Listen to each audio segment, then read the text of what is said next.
Hello everybody, welcome to Two Guys Talk Wrestling with me, Mike Formoy, to my left, Ethan Roberts. Good evening.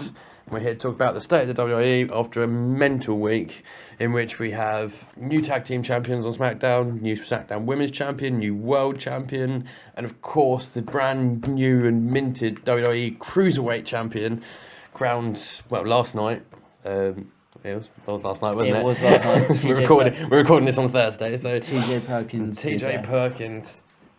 Formerly known as Manic, beforehand Suicide. Yep. TNA, when he was... So I think we're probably going to kick off with the Cruiserweight Classic final because it was just Cruiserweight Classic in general. So good. All three matches were phenomenal. I mean, Grand Metalik v Zack Sabre Jr. Was brilliant. He was insane. There was so many good counters, and Zack Sabre he's so fun to watch, like submission wise. On the ground, on the mat, he's just no. I don't think anyone could beat him. His penalty kick as well. That kick puts people's kicks to shame. Shout out for the British guys. Yeah, that was insane. Yeah, just murdered him, didn't they? But yeah, you're naming him wrong as well. But it's Grand Metalik. Calm down, Mauro Ranello. That's just the way the ring announcer says it when he comes in. Yeah, it makes me smile every time. I can't decide what match is better. That match or the TJ Ibushi match? Oh, TJ Perkins. If you had to choose... Kota Ibushi, it has to be that one. It just... So much hard hitting and slaps to the chest, man. Yeah. Absolutely insane. TJ Perkins took a beating. Yes. But still came out the other side. Yeah. In true underdog fashion. Amazing underdog fashion. He was incredible. Well deserved. Yes. Good shout out to Triple H making an actual championship match as well. Didn't see it coming. I was hopeful. I didn't know if it would actually happen or not. I did because I almost spat out a drink. I'll watch it again later, just take a sip of drink to spit out. Yeah. Before. But no, congrats to TJ Perkins. Absolutely brilliant. I only had one problem with the entire Cruiserweight Classic show, and that was when TJ took a flip off the top rope by Grand Metalik, and Grand Metalik went face first into the mat outside of the ring and completely missed TJ Perkins. Caught his arm. Caught his arm. A little bit. I did feel sorry for Metalik. It was a really good flip. Yep. Sold really well, just about 4 inches the wrong way. Yeah, but things happen. It's an art. Sometimes you just misplace it. All three matches were incredible, and well done to cracking final. Well done to all four men. Are we excited about the Cruiserweights coming to Raw? Yes, I am. I do think is that because it might actually make Raw a bit more exciting? That is the plan. Should we just run down the good things that happened in Raw? There's not many. Don't worry, we won't take too much of your time. We'll start with Raw then, and because then we'll go on to SmackDown and Backlash kind of simultaneously. Yeah, I think Backlash needs to go followed straight by SmackDown. Mainly because it was 3 hours with fewer stars that was still better than Raw. That's the one. Yeah, so WWE Raw starts off with Foley. Yeah, Mick Foley with Charlotte. And with Dana Brooke. And Dana Brooke. With Dana Brooke. She's not an and person at this point, is she? She's a with Charlotte. She's a person that carries her bags. And gets slapped around. And also has a really good match. Yes, to be fair. She had a great match after she suggested Bayley and Sasha fight it out for the #1 contendership. In a best-of-7 series. Mick Foley throws her in there and has pretty good triple threat match. It was actually in the women's really division, good. And to be fair, it's pretty much the only 3 women that are left in the women's title picture right now. Yeah, unfortunately. Or in the top end of the women's division on Raw. Yeah, Nia Jax obviously being built up to be a monster. She won't go for the title slowly, for a while. Yeah. Alicia Fox, I'm not sure if she's alive at this point. She did go through that barricade pretty hard. She did. That was... Yeah, it was more of a fight. It wasn't really a match. No. It was a fight with Alicia Fox just getting thrown around rather convincingly. Sold it very well. Oh, yeah, she did. I've seen male wrestlers not sell it that well. By the hair, though, flung into the barrier 3 times. That's pretty cool. Yeah, so the women's division hotting up a little bit. Are the WWE, I'm going to ask you this question. Are the WWE, I will. Are they trying to build up Dana trying to get the Dana over with the fans to build up and then turn on Charlotte. Yeah, that's exactly what they're doing. There's just question is how long are they going to be teasing this breakup between the two? Do you know what I mean? It's been, whereas other tease ups have been they've built up and they sort of hit quite quickly and we've all got on board. This one not so much, not so quickly. I like Dana Brooke. I think she's she's got potential. No, I wouldn't say she's very, very good or very established. I think she's got potential. She's not established, but she's very good at what she does. I think with more practice, more in-ring, she just needs to be able to have that confidence behind her. When the fans get behind her, she show off a little bit more and she feel less in the spotlight and not so pressure. I think it'd be good for her, but I think she'd be really, really good. Be a really good rivalry between Dana and Charlotte, actually. True. Something a little bit different. It has been very samey between Sasha, Bailey, and Charlotte. It's NXT Takeover Brooklyn. It's. I think their idea is the fans loved what they saw at Takeover Brooklyn and have tried to continue it, and it's one of those things again that WWE has a habit of doing, just repeating the same over and over again. And I'll give a shout out in this to our good friends on this show, Titus O'Neil and Darren Young. Oh dear God! And the shout out is solely because they weren't even mentioned on this week's Raw, so brilliant. I figured I'd mention them. That's the only mention they get. It's the only mention they're gonna get. You'd think by not having them in the show they'd do better, but actually they didn't do great. I mean, it wasn't the best promo between the women. They've had better. Yeah. The match sort of saved the whole thing. Yes, agreed. I'm actually kind of happy with the way the outcome came. Yeah. Sasha Banks still in the win at the end. Yeah. Quite liked it. It showed Dana in good light. Trying to get over the fans. Good to see Bailey not win every match since coming in. She's lost a couple. She's won a few. I think that's good. So they're not making her the number one contender all the time. They're not pushing her down the throats like Roman Reigns. Yeah, the only thing I'm disappointed about with this rivalry, there's a few things, but the main thing I'm disappointed with, they took the title off Sasha because she needed time away for injury, and she's come back after 2 weeks, so she didn't really need the time off for injury in the end. No. So she could have kept the title. And still had the rivalry, but with Sasha being the champ. Yeah, absolutely. But Sasha won. Pretty good triple threat match. Yeah, it was right. Goes to Clash of Champions. To face Charlotte for the title. I think we all hope she wins. And then we go backstage. There's a couple of backstage segments with couple of haters with the Shining Stars trying to get R-Truth to buy into their timeshare into Puerto Rico, which do you know what? Reasonably funny. I'm quite liking the Shining Stars. Really? I am. I'm quite liking them now. Only because they're not making them be something that they're not. They are both not very well liked people, and they're playing off it a little bit more. Yeah. Rather than trying to put them over with the fans, they're like, this is what they are. If you don't like them, we'll make them a heel. And by stealing the win last time by grabbing the tights, puts them into that line, and obviously you had the confrontation. A very strange line to be into, but it was a very strange line. But it wasn't exactly a bad match that they had beforehand. But I mean, this time. Well, I've got down here just quickly as part of that promo. I've got Enzo challenges one of Shining Stars because I couldn't remember which one was which. Yeah. He changed Epico. Was it Epico? It was Epico. It was Epico, which was a little later on in the show, actually. I think we'll just try and link it. It might be a bit easier if we're trying to skip through Raw a bit. Which was... I wasn't a massive fan of the match. It was an okay match. My problem with it mainly is Enzo is a bit of an awkward wrestler. And he sells the beatings well, and he sometimes sells his moves well. But when he's only in a singles match, all of his flaws come out. He is incredible on the mic and can half back it up in the ring. As a tag team, you can have Cass come in and take over, and Enzo sort of fades away a little bit.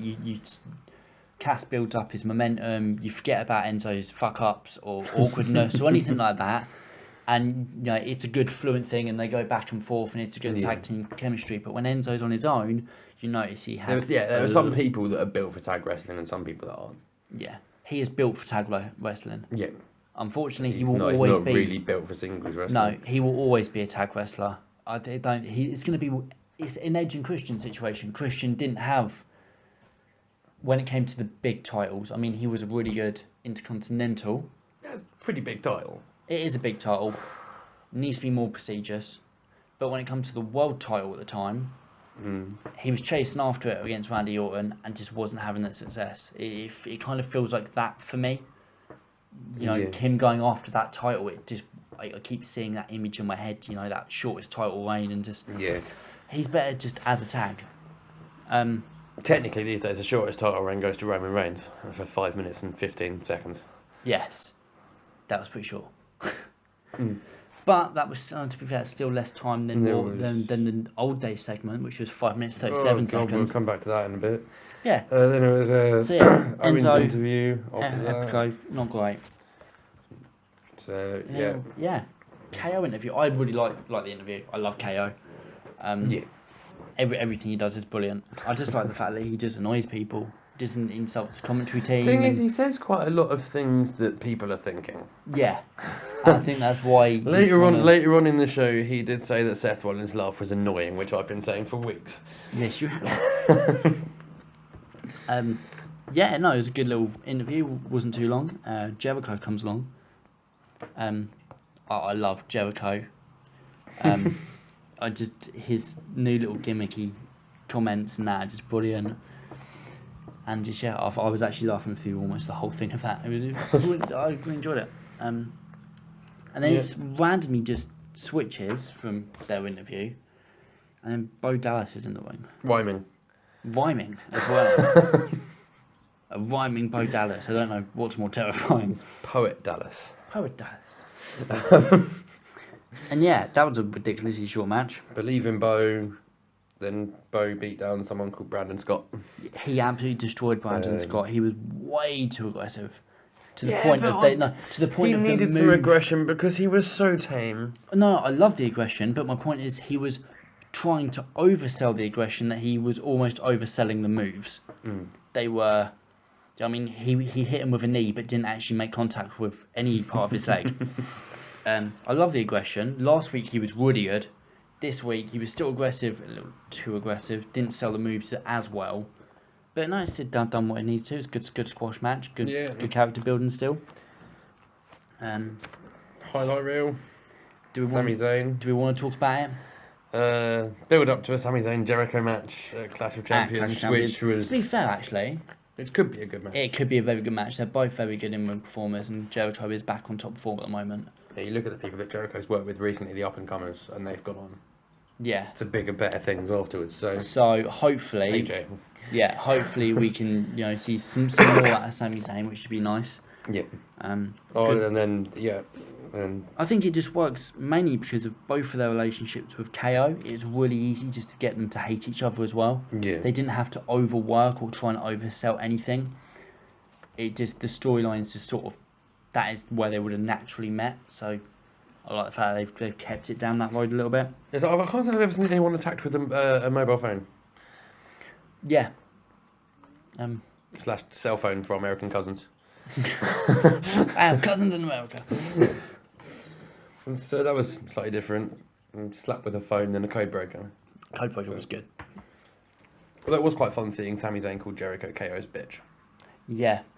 And the gift of Jericho sucks, apparently. Yes. Which no one wants that gift. The gift of Jericho sucks. Then we go to a little video package of Cesaro actually picking up a win in London. Oh, yeah, in London, which we mentioned last week. We did mention that. To be fair, actually, I think that they do need to start showing more footage like that from other events that they do around the world and stuff. Yeah, but they don't usually do matches that matter abroad. I know, but I think that if it's going to relate to something, they should start putting it. I think they need to do that.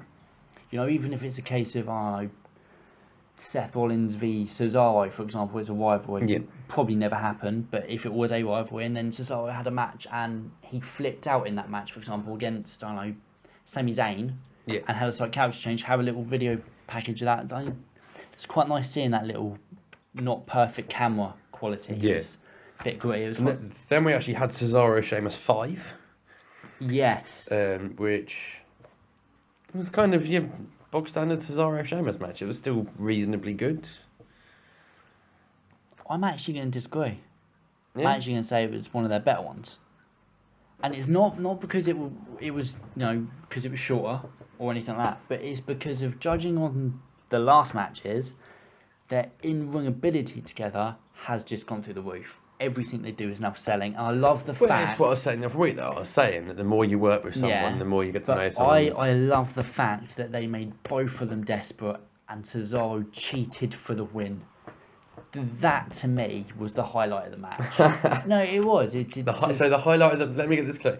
The highlight of the match for you was the end of it. Yeah. The way it ended. Okay. It was brilliant.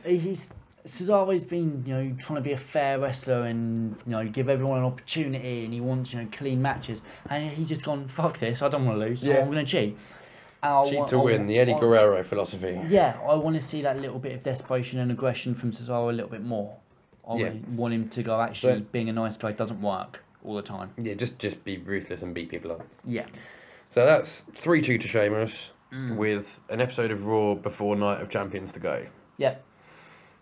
So Wonder how that one's going to end. probably 3-3 next week, and then Night of Champions for the main match. I really hope their last match is a Here's good a match. theory.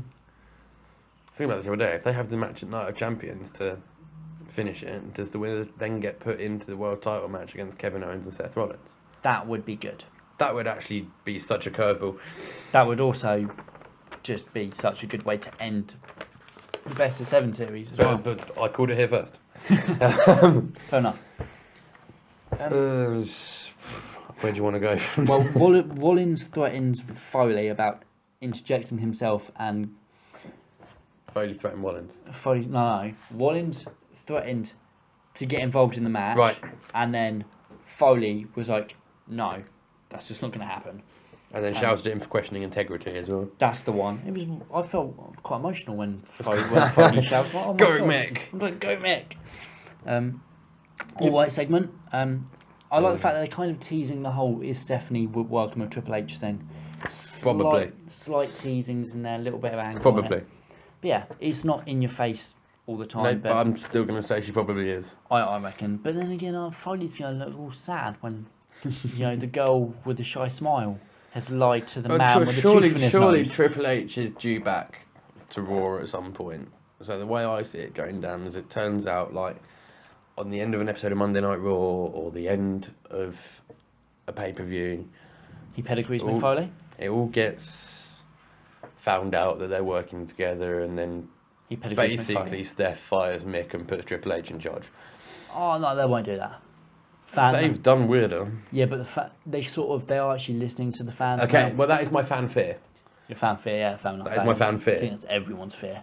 But I can see Triple H, Mick Foley having a little altercation, and Mick Foley being on the receiving end of a pedigree. Yeah.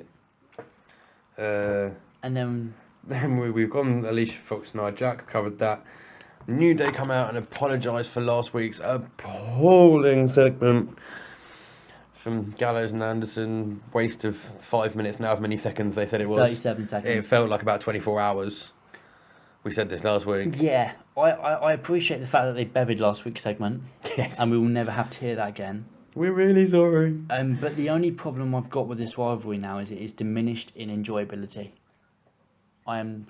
It could have been something fantastic weeks It's ago. gone on for a little bit, hasn't it? It's gone on way too long. There hasn't been enough good matches between them to keep us interested, and they filled it with bullshit comedy. Yeah. The only good thing to come out of this segment was, one, they buried the old segment, and two, the club actually came out more aggressive without doing any comedy for fucking change. And three, Xavier showed us some decent wrestling skill. Because Yeah, he's true. usually on the edge of the... Yeah. on the outside. So that was good to see. Yeah. So yeah, I'll put a decent-ish match. Yeah, it's a Gallows and Anderson. It's a good With a way. clean win as well. It's a good way to get the Gallows and Anderson back on track to what they should be doing. It's a good way to try and push us into the rivalry a little bit more. Hopefully, it will be the clash between the two will be the end at Clash of Champions. I'm hoping we never have to see them in the same ring together again. All in good time. But There'll be a rematch if Gallows and Anderson win, remember? So we'll have to see them in the ring again if Gallows and Anderson win. But that'd be fine because it'd be a shortish match and they'll still win. Then we go from relatively bad already to worse. To Jinder Mahal versus Jack Swagger. Apparently Jinder Mahal's coming in peace. Yeah. I'm if I'm honest, I'm more shocked that he managed to win. Well, he was dominant. He just dominated Jack Swagger. It wasn't even, to be fair, it wasn't selling Jinder Mahal though. It was basically Jinder Mahal like dominating Jack Swagger, winning the match. Swagger was then interviewed backstage saying your contract's up soon, what are you going to do? And walked off. And he walked off, and I actually put down, watching it, Jack leaving or getting angry push. As we then found out on Tuesday night, where he's now part of Smackdown Live. Arrived at Smackdown, told everyone to forget anything about him and start again. Who is he? I think he said his name was Jack. Who? Jack who? But hopefully that works out for him because he is quite a talented guy. And he just needs a different direction, different writing. Hopefully. So, moved on then. Enzo Epico, we've covered that. Kevin Owens saying that Seth Rollins' laugh is annoying. Yeah. Covered that. Then we went on to the KO. Oh, and redesigned, rebuild, and replaced. As well. Yeah, KO Roman Reigns. Up until Seth Rollins came in, it was a really dull match. It was quite boring. It was. You could tell that both of them were just filling in up until Seth Rollins went down the ramp. Seth Rollins comes in, attacks KO. Gets KO disqualified. Gets Roman Reigns disqualified, sorry. Yep. But then Mick Foley comes out, says get in the back, match is being restarted. Yeah. I guess we should find out the result of their talks next Monday. Yep. Probably. But yeah, after the match was then restarted, it was pretty good. It was a pretty good match actually. It was good last. Where was that minutes. in the first 10 minutes? Yeah. The best thing about the last bit of the match was they within seconds managed to put the United States Championship right back in our face with the Universal, with Rusev running back out. It's pulled Roman Reigns away from that. Told Universal. You Rusev Reigns wasn't over. He's going to be coming back at some point. But it was good to see now both titles, and the only one established title they've got. Yeah. Apart from the tag team titles, that with a weird rivalry. But the only other singles one that they've got, that's an established title. Yeah. Universal's they only had one Cruiserweight Championship match. That hasn't even been on Raw. No, that's debuting Monday. Yeah. So it's good to see that one back now. I do like Rusev. I do like the Rusev.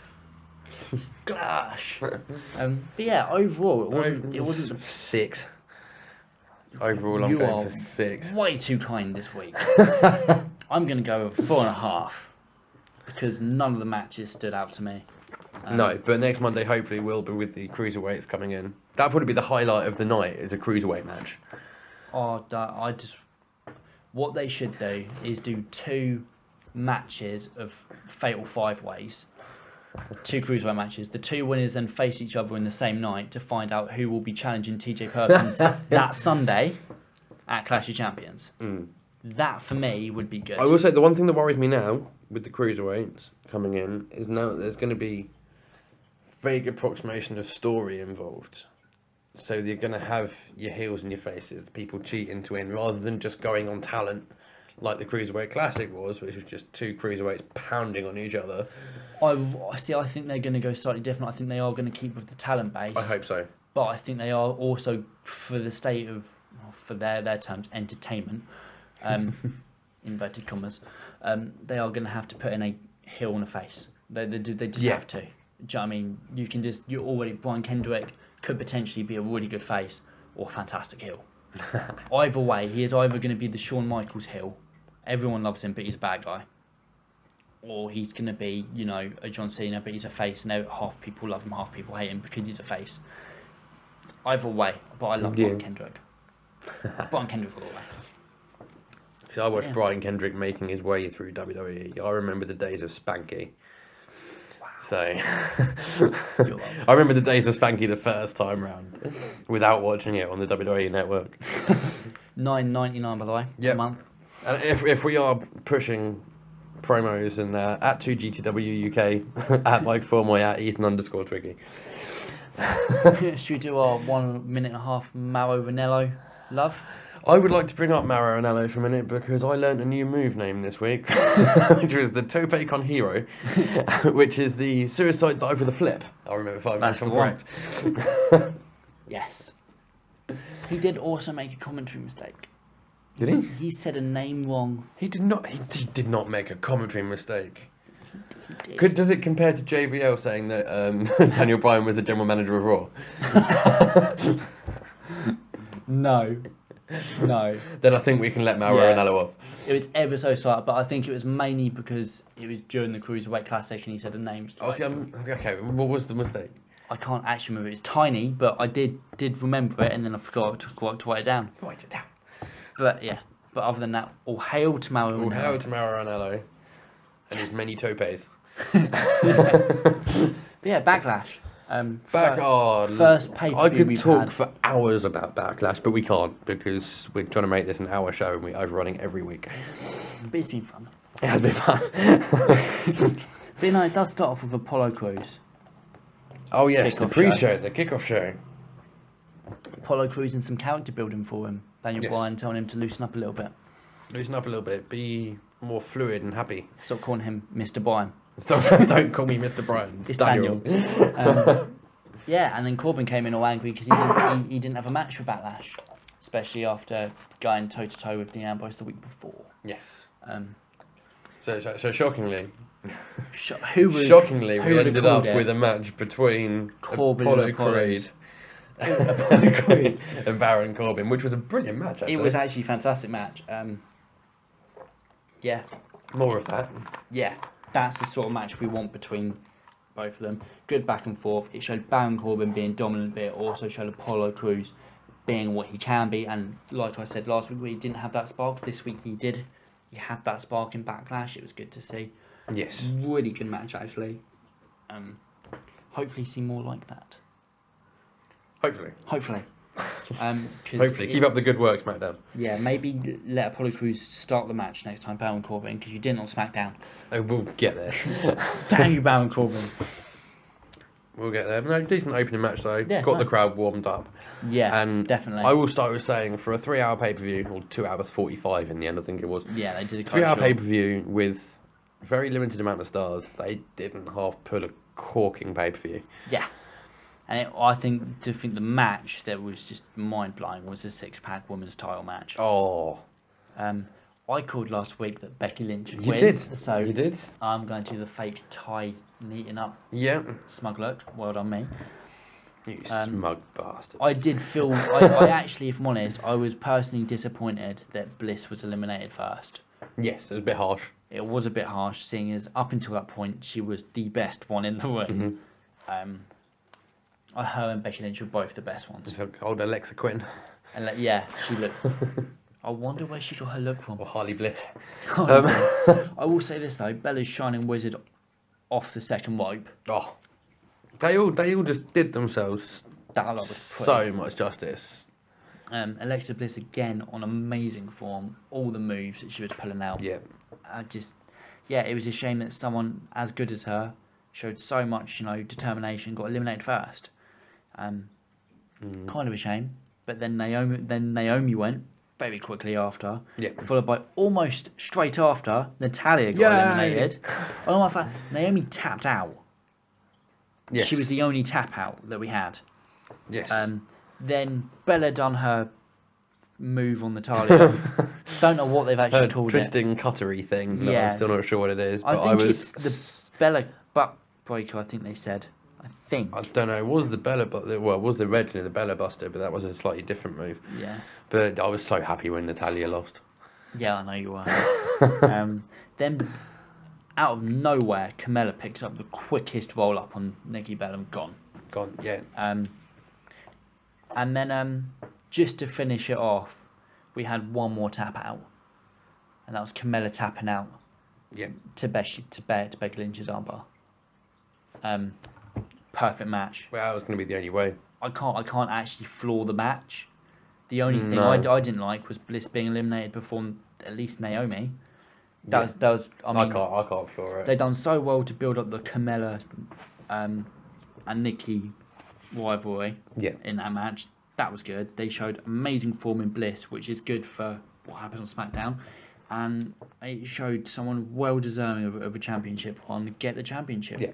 I think they couldn't have pleased the fans more. It ticked No, every they box. definitely put on a show. It was an amazing way to start off what was a fantastic pay-per-view. Yeah. So well done to all of the women, and congratulations, Becky Lynch. Well deserved Definitely. on that title. Bray Wyatt beat Randy Orton up backstage. Well, we all knew that Randy Orton wasn't medically cleared because of concussion purposes. If anyone does follow out to GTW UK, I did post on there earlier in the day. There were reports that Orton wasn't clear. But there was the one thing I think they did wrong is the way they managed to write Orton out, because even all these reports coming out, they still promoted it, and then cut to Randy Orton in the back having his foot slammed in the door. Yeah, ankle, knee, everything. His whole leg was in there. So Orton got written out of the match through injury. Yeah, Wyatt did look quite scary as well when he was beating the shit out of Randy Orton. It's good. It's about time he looked scary.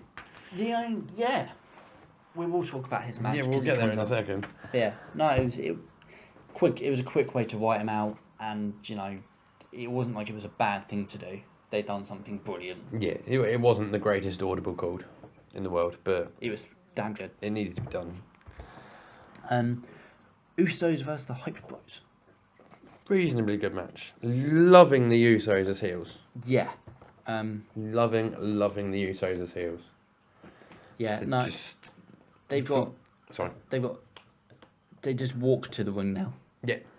They have no crowd interaction. They just ignore the crowd. Yep. And they have no face paint. No. But I was saying this to you Sunday night. It wasn't like that. It's just amazing how the way they've transitioned into heels. Oh, it was so well. So fluent. Just the little things, the mannerisms in their faces. Yeah. The kind of the illegal double teams, quote unquote, and just the little things. They've just even perfected it even so the well. punches, just holding them against the ropes and the punching, rather than just laying into them. It was punch one, just look at the crowd, sort of have that look in their face. Yeah. Look of looking at their opponent with disgust a little bit. They are fantastic heels. I thought the match was incredible. It was very good. I wouldn't say it was incredible, but it was It was good to see the Usos have a very good match, and for that reason, I just love that submission move. Yeah. As well. It was brilliant. It's quite impressive after they've Yeah. taken down the leg to do that and get the win. It seems to be quite a common theme that they're going to do. Yeah, it's definitely. I think WWE are going definitely more submissions because it shows more quality of wrestling rather than quality of storyline, which is good. Very good match. But only one winner was going to come out of that match anyway, which was the Usos. To advance to the tag team title match. Yeah, it was followed up by, on the tag team basis, we had a Rhino Slater segment, which is still funny. they're just so good. Heath Slater he's so over with the crowd at the moment. Yeah. Anything he does is funny. Yeah, Ms. Dolph Ziggler was incredible. That one I'll give incredible to. I can go one better. I'd say it was damn near perfect.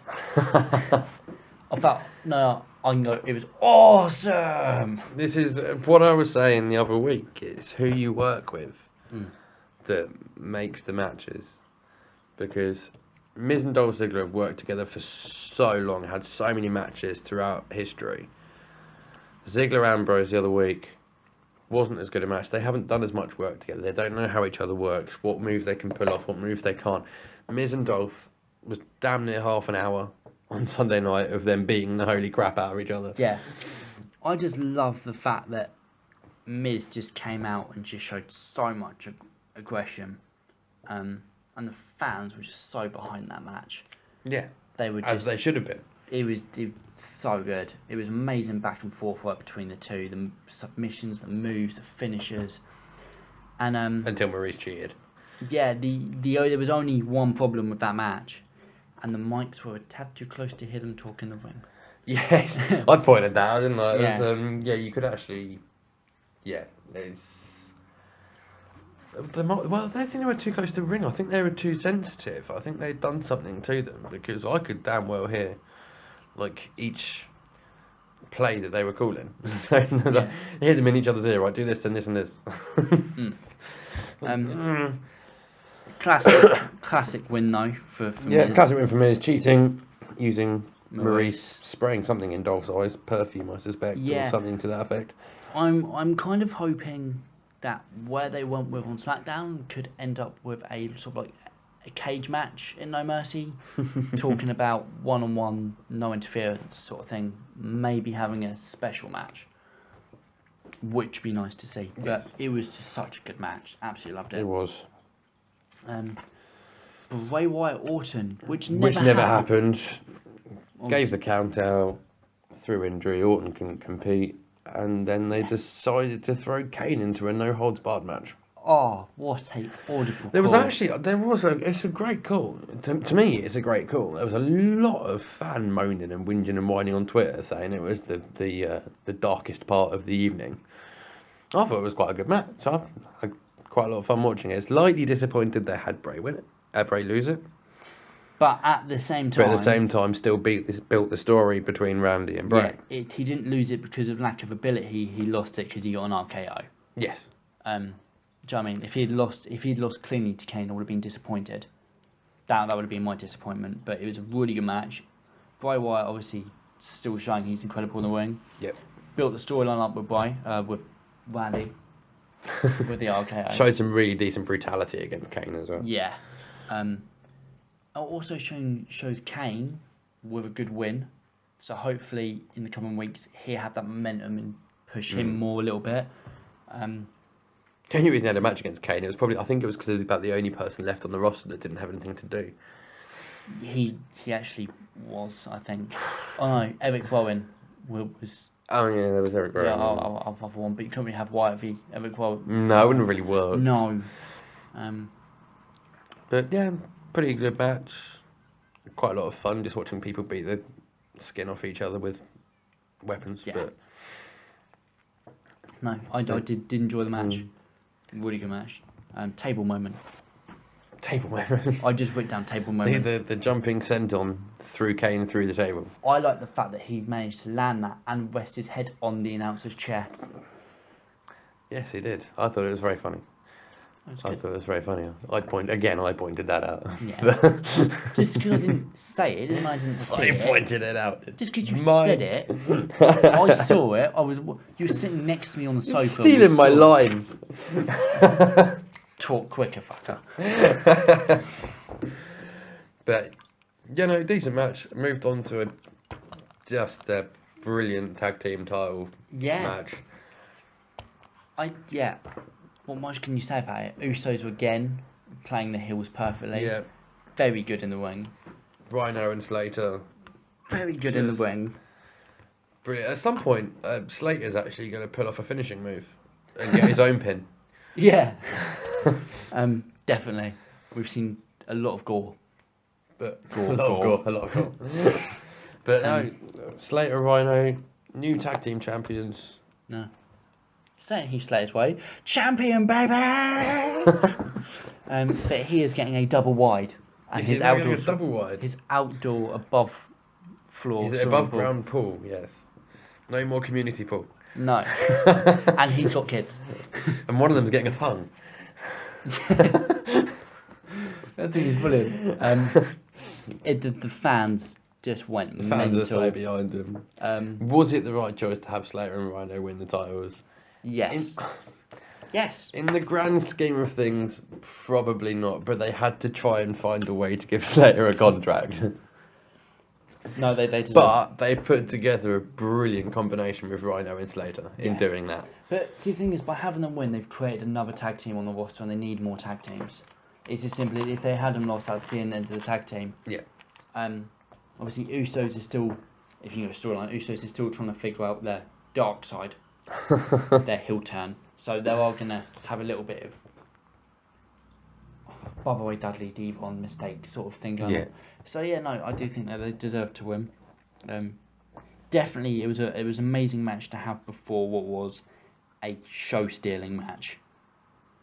Yeah, just when you thought the show couldn't get any better, Ambrose AJ Styles happens. Yeah. I will say this though, the commentary quote in that match I did write down. It was tweeted out. Was Styles was higher than a Georgia pine tree. Yes. Absolutely fantastic. Well done, Mauro Ranallo. Yes. Praise be. Yes. Are you disappointed with AJ kicking Ambrose in the balls for the win? Because a lot of people are. I personally think at the end of the day, I think it's best for the story. Yeah. I can see why after they put AJ beating Cena clean. Yeah. But it was.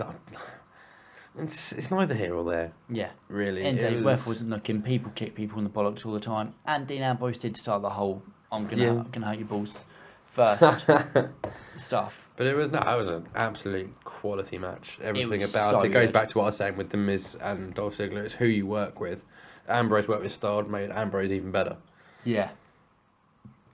Yeah, no. And the way they bounced off each other was fantastic. So, congratulations, AJ. A well-deserved champ. Who knew a TNA champion could become a WWE champion? Some Mojo became WWE NXT champion. Still under the WWE. That's all to do. That's to do with Triple H. That has nothing to do with Vince. Is it on the WWE network? Well, yes, but Triple H runs anything to do with NXT. He's the creative as well. So it's Triple H's idea to have Joe as the NXT champion. Yeah, but Triple H is a WWE legend. Let's remember that, of course, in WWE's eyes, TNA doesn't exist and these stars have come out of Japan. Yes. And the indie circuit. Yeah. So TNA at this point might as well be a fucking indie circuit. It is. It's a glorified indie promotion. It's getting better. I'm not denying that. But it started off as an indie promotion. They built themselves up and got higher and higher and higher, cocked it up, and then they went back down to indie promotion on TV. Yeah. Now, at one point, it was a disaster at one point. Well, before the disaster, it was rivaling WWE for ratings and storylines. I switched off. Yeah. I switched off. I was watching TNA. Yeah, TNA was amazing. And then it all went downhill so quickly. I know. Everyone left. Everyone left because TNA were running out of money because they were paying their stars too much. It was the WCW issue all over again. Yeah. Yeah, no, Backlash. First pretty good pay-per-view. 8 for me. Yeah, no. Very, very good. Still think they can do better. I think they need a few more people. Yeah, they do. I also... But with the roster they had and the amount of time they had to fill and the 5 matches they had was absolutely brilliant. I just love the fact that you had 2 surprise champions come out of nowhere. No one saw, Slater and Rhino actually winning. Yeah. And no one saw, I think... everyone wanted AJ to win, but I think they still had that mentality of WWE are just going to do what they think is best for business and keep Ambrose, but no. Absolutely fantastic pay-per-view. Spilled over to Smackdown Tuesday night, which he's back. Yes, he is. AJ in the ring. He is the champ that runs the camp. He is the champ that runs the camp. He is the face that runs the place. Until Cena got involved. Very aggressive. And I'm so happy he's back. I've always been a Cena fan. I understand why fans get annoyed at him and the reasoning behind it all, but it's a better place with him there. It is. I still love his line that to Dean Ambrose, I'm surprised that kicking to the balls actually hurt you, seeing as you have no balls. Yes. It was quite interesting trying to see what they're trying to do with Cena and Ambrose, actually. Yeah. Basically, we'll knock it down anyway. Cena wants the title, wants Flair's record. Yeah, he wants to be 16-time champ, and he wants to be, as he said, to be the man, you have to beat the man. Yes, but obviously it'd be wrong to beat up a 70-year-old to this point. Well, yeah, and then Ambrose came out much more intense, much better. None of this comedic shtick. Exactly, no comedy. It was no bullshit from him. Ambrose then called him a part-timer. Yep, and then that led to, out of nowhere, apparently a triple threat match at No Mercy. Yes. The one match that already makes No Mercy in 3.5 weeks' time look even better than Clash of Champions with a full card. That's the one.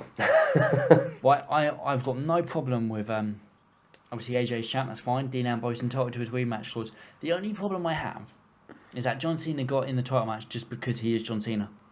I've got no beef with him, but his last match he lost cleanly to AJ Styles at SummerSlam. Whilst I agree, took a vacation, comes back, gets the title match. to be fair, he didn't actually take a vacation. He put on two or three matches abroad on the WWE Live tour. Yeah. And he was also taking part in dark matches after SmackDown, which still baffles me, as I said last week. But storyline-wise, he was out for a while. But no, whilst I agree with you, I also disagree with you, because not having Cena in a main event style match at a pay-per-view is just catastrophic. Yeah. And you've already got Bray and Andy. You've already got Bray and Randy tied up for No Mercy already, probably. Yeah, that's going to happen. Who else have you got? Well, you've now got Alexa Bliss v... No. As far as opponents for Cena in a main event atmosphere could go. Yeah, no, they got no one. They've got Kane. The only thing I'd be able to see would be Ziggler trying to make a name for himself. Yeah. I'm trying to kind of come back. Yeah. No, I've got no problem with... I'm looking forward to the match, to be fair. That match alone is going to trump Clash of Champions. One match is going to trump the whole pay-per-view. I just think that, I mean, the only reason Cena got the title match is because he is the 15-time World Heavyweight Champion. He is John Cena. Granted, over like 500 wishes for the Wish Foundation. Yes, but you say that, but he is John Cena. Exactly. He is John Cena. You're saying he's John Cena. I'm saying he is John Cena. John Cena. He has to be there or thereabouts. He can't be on a lower level part of the show. He doesn't deserve to be on a lower level part of the show. Fair enough. He's one of the hardest working people WWE ever had. Has. Still going. No, has ever had in general as a whole. Yeah, I thought that whole segment though was fantastic, and then it was left with AJ trying to find a tag partner. Yes. But then... Can we skip to the end for that bit? Can we please? No, because that's a good way to end. That's cracking. End at 2G. Then we ended up going to the Hype Bros versus Usos again, part 2, which was only really there to build Usos as a dominant heel tag team. And they did do that really well. It was a short match. They targeted the knee of Zack Ryder, so they showed him with more precise finishing. Yep, and showed that they could be a bit more heely as well by doing a rake to the eyes behind the referee's back and that as well. Yeah. So it was a good little, 8-9 minutes. Yes. It was even that, if it was even that. The whole thing with entrance, just them on screen. Yeah. It was a good build up for Usos. It also shows Hype Boys having an injury, so it kind of doesn't make them look weak. It just makes them look injured. Yeah. And then we have actually see Kurt Hawkins. Now, I was very disappointed by this because I was under the impression that the Kurt Hawkins debut was going to be this week. Yeah, that's what they said. They said Kurt Hawkins debuts next week. I did not want a video of Kurt Hawkins debuting, or even though I'm quite impressed about the Wolf That Cried Kurt Hawkins. That was so good. I'd rather see what Kurt Hawkins can actually do. I would have rather seen him done that actually in the ring rather than on the Titantron. Just a video clip. That's not a debut. No. So slightly off with that one. So I've now got to wait yet another week for my Kurt Hawkins. Another week with your fingers crossed and toes crossed, really hoping he's going to show up. Yeah. Yeah, I was a tad disappointed that he wasn't actually in the ring. Miz speaks. Miz comes to ring, speaks load of trash, shockingly. He is reasonably good promo. Selling his character so well at the moment. Dolph comes out, demands a rematch 1-on-1. No excuses. No excuses. No one-on-one. No girlfriends. No wives. No cheating. No excuses. Yep. Which to me sounds like there was going to. Does that not just narrow it down to mat wrestling then? Yep. No flips. No kicks. We both have to wear protective helmets. Gum shields. And needs both grow moustaches. Then we get Daniel Bryan. Dolph will get his rematch, which we would presume would be at No Mercy if the Miz gets a new contract. By the sounds of it, I'm loving this whole Miz taking calling the shots. I love Miz taking SmackDown hostage. Yeah.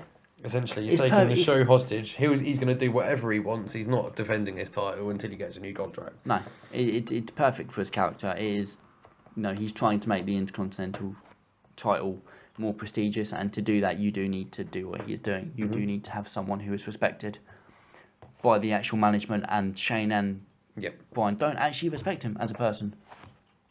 So I think perfect character building. Absolutely. Doing it well. Corbin Cruz never really happened. Corbin Cruz Part 2. Corbin, what do you mean Part 2? Do you mean the bit between Part 1 and Part 2 where he destroyed Apollo Crews? Well, no, Corbin Cruz Part 2. Part 1 was Backlash. Part 2 is going to be their next match. This was like Part 1.5. Yeah. Absolutely destroyed Apollo Crews. But my problem with this was they built Apollo Crews up to... They were building him up. This is Apollo Crews, look what he can do. And then they couldn't... Rather than just have him being beat up, they made him look like a jobber. That was my problem. I disagree with you enormously. Massively disagree with you. The point of that is that at some point over the next 2 weeks, Cruz is going to come out and do exactly the same thing to Corbin. Builds a rivalry. Actually have a pay-per-view match at No Mercy. Yeah, we know between the two of them. I reckon though it's going to be a triple threat. I disagree. With Jack Swagger. Because of the whole coming out and facing off with Baron Corbin. Or you have Kurt Hawkins, Jack Swagger. But the only problem I find with that is you've then got Kurt Hawkins who needs to make a name for himself and have a win. Against Jack Swagger who's trying to make a name for himself. And needs a win. There's not many people Jack Swagger can face and beat without ruining what they're doing with that person. I mean, Eric Robin would be a shout. As a good first mini rivalry. Or Dolph Ziggler. Yeah, but again, that's someone that's trying to build himself back up against someone that needs to build himself up. Yes, it's where SmackDown need more superstars. Yes, they need more people. But they have got Jack Swagger now, so that's one. And Kurt Hawkins. So the incoming Kurt Hawkins at some point. So maybe, we haven't seen Kalisto in a while. Kalisto's injured, I think, still. I know. But yeah, so... Then we end up on the Becky Balboa celebration. Yeah. Still not convinced about her on the microphone. Love what she does in the ring. Yeah, well, I said that. I said she's really good in the ring, and she's really good in the actual cinematics that they do. Like, when they film it and it's fine, they show it on Titantron, it's fine. But actually, her talking in front of a live crowd seems a little shaky. She gets the nerves. She seems uncertain, and also with her Irish accent, her voice goes very deep and very high. in the same, not even in the same sentence, the same word. Yeah. So it does come across. But let's be honest. It was a celebration. She's the first women's champion, and she seems happy. And she seems really happy, which is fantastic. But it didn't really matter because the fatal 5-way match that shortly followed that for the number 1 contendership of the women's title almost blew the 6-pack challenge out of the park. Yeah, yes it did. I read that. It was an insanely good match. I think for starters, the surprise win. About time, as I was saying. I'm very, very happy that Alexa Bliss actually won. Yes, you love Alexa Bliss. We know this. I just think she's talented. She deserves a shot. She's the small person. She's the underdog person. Yes. No. She is the Daniel Bryan of the women's division. Only she's a heel. But doesn't matter. Daniel Bryan was a heel originally. Yeah, but that didn't work. The no didn't work. Yes, but even Alexa Bliss is still getting cheered. Everyone loves Alexa Bliss. To be fair, I'm so glad that they showed her dominant, but she still got the surprise win rather than her just dominating all 5. I love the way she just comes, like, she wrestles and then disappears out the ring and then just comes in and keeps picking up scraps.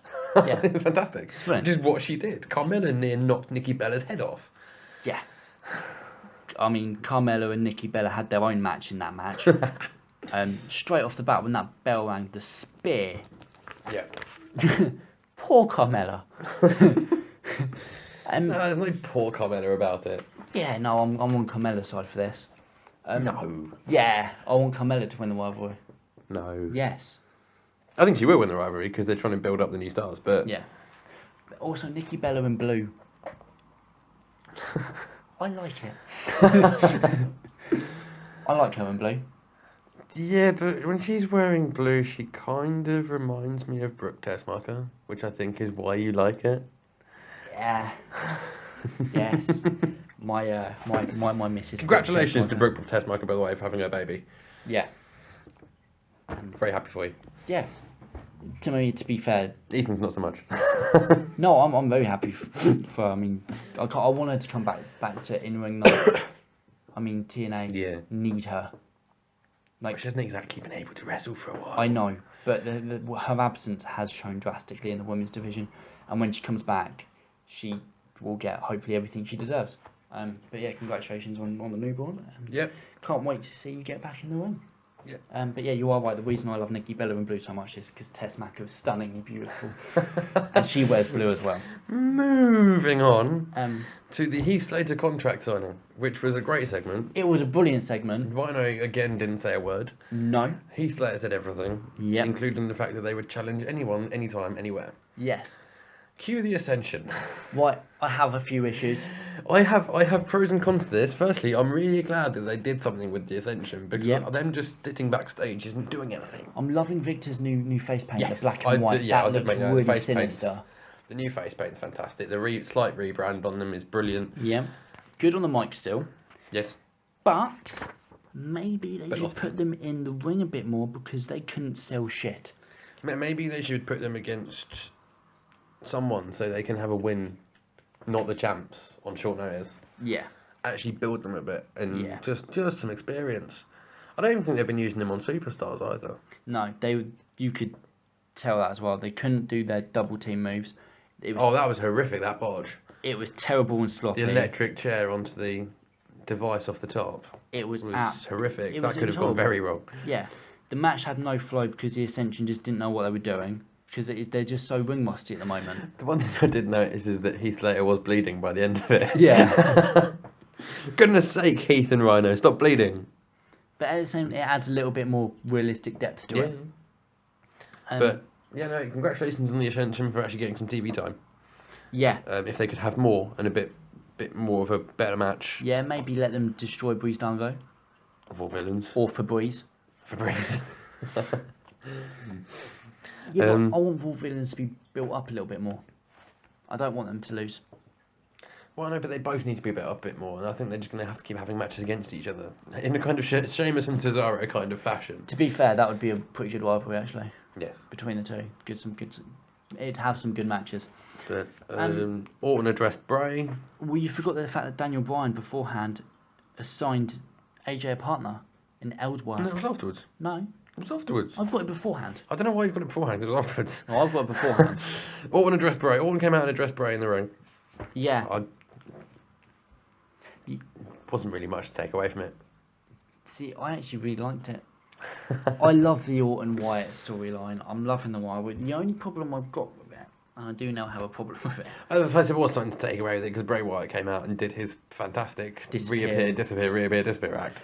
Rowan came back out of nowhere. And then got an RKO out of nowhere. Yeah. But at least... Bye. Bye, Rowan. The only problem I've got with this is I would like to see just a little bit more brutality and a little bit more interaction. I don't need to see a match between them.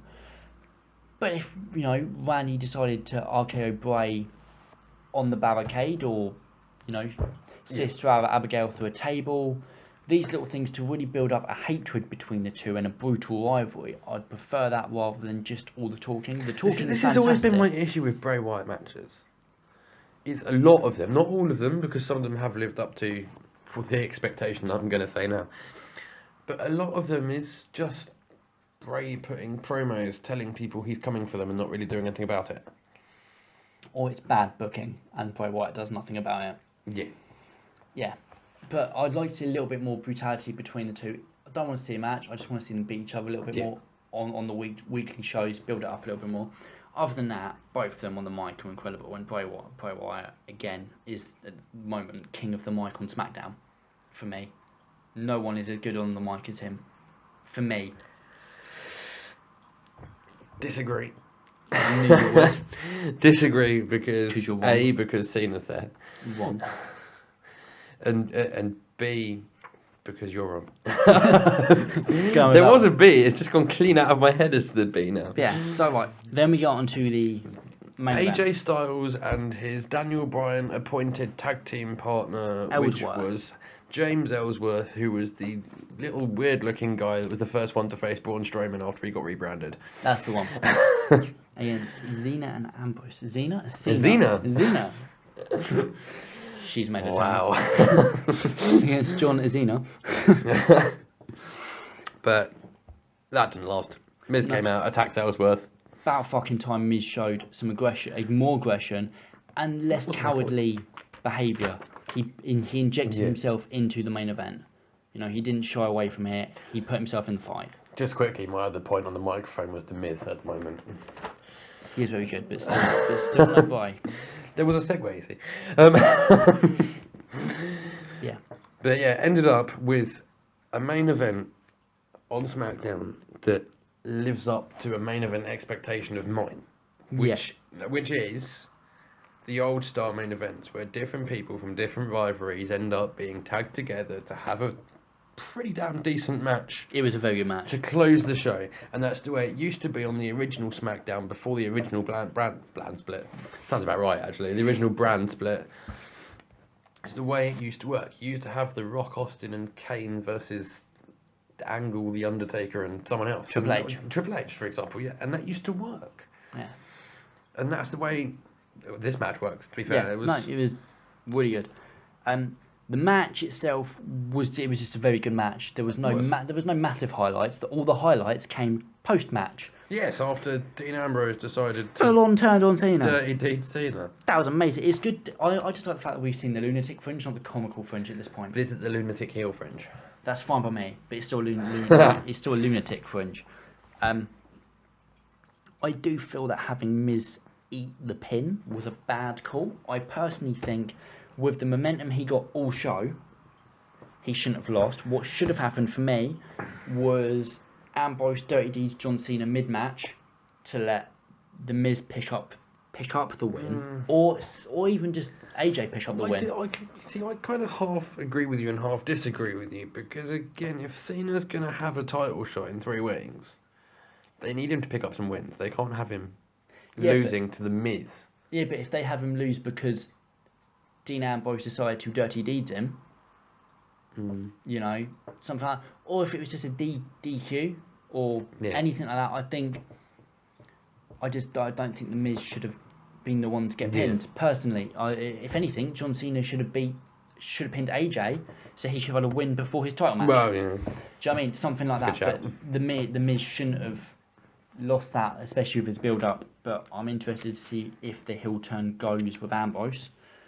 And see where it goes, really. Yeah.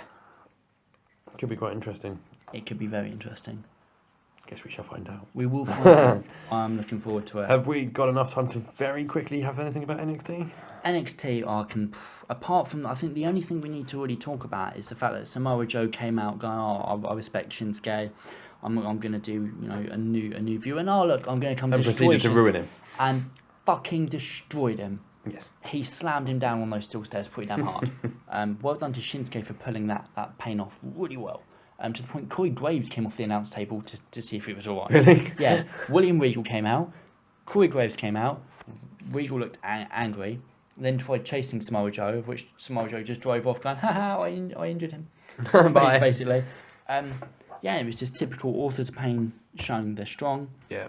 Then they're trying to build up their women's division. That was atrocious. With Liv Morgan. She's got microphone skills. She's the best in the WWE. Loving the sarcasm. It was just, for me, it's just, when you start a sentence... When you start a sentence... Just make sure that you know where you're going with it, because she didn't. And then babbled on for like 4 minutes. It was the worst insult. She said, whenever you start a sentence with no offence, but usually means you're going to offend someone. And then she said, then she turned to Hannah, the jobber that they got for her to beat, and went, no offence, Hannah, really loudly, you just tapped the hell out. Well done, you made her tap out. How's that an insult? Yes. Showing her dominant prowess there. Yeah, the crowd didn't give a shit. No. Bobby Roode. They damn well gave a shit when Bobby Roode came out though. Yeah, but before that was the Hideo Itami Drew Gulak match. Drew Gulak. Gulak.